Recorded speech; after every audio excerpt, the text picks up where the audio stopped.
बातमी पुण्याच्या पावसाच्या संदर्भातील आहे। पुण्यामध्ये एनडीआरएफची टीम सध्या दाखल झालेली आहे। वारजे परिसरामध्ये आता एनडीआरएफ टीम दाखल झाल्याचं समजतंय। अधिकची माहिती आपल्याला सागर आव्हाड देत आहेत। सागर, वारजे परिसरात एनडीआरएफची टीम पोहोचली आहे।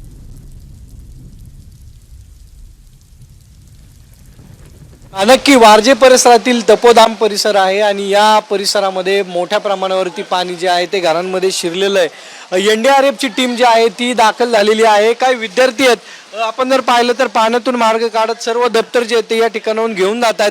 काय परिस्थिती सगळी? सर, रात्री 6 वाजेनंतर इतकं खूप पाणी आलं इथं। आमचं खालचं जे पार्किंग आहे का पूर्ण पाण्यामध्ये गेलं होतं। हो, आता निघायला सांगितलं सकाळी आम्हाला आलो होतो त्यावेळेस इतकं पाणी होतं, इथून आम्ही बाहेर काढलं सगळ्यांना। महिला वगैरे होत्या, लहान मुलं होते, गरोदर महिला होत्या, त्यांना सगळ्यांना बाहेर काढलं। बाहेर काढलं, त्यांना सगळ्यांना मदत केली बाहेर काढण्यासाठी। टीम आलेली नव्हती तेव्हा हो, आता आलं। तोपर्यंत सगळे बाहेर निघून गेले ना। काय परिस्थिती काय झालं? अहो, आमचं घर सगळं अख्खं माझं नुकसान झालं, घरातलं सगळं घरात पाणी झालं। आणि मेन म्हणजे आधी पण सूचना द्यायला पाहिजे ना रात्री की बाबा पाणी येणार आहे, वाढणार आहे पाऊस।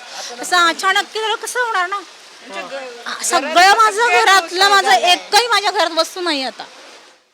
तुमचं जो कष्टाने उभा केलेला संसार सगळा संसार पाण्यात गेला, पाण्यात गेला सगळा संसार। किती लोक घरात होते? आम्ही 6 जण होतो। सकाळपासून तुम्ही सगळं हे करताय? हो, पहाटे 6 वाजल्यापासून आम्ही कंटिन्यू पाण्यामध्ये आहे। कंटिन्यू कुणाची आम्हाला मदत नाहीये, काही नाही। अत्यंत वाईट परिस्थिती।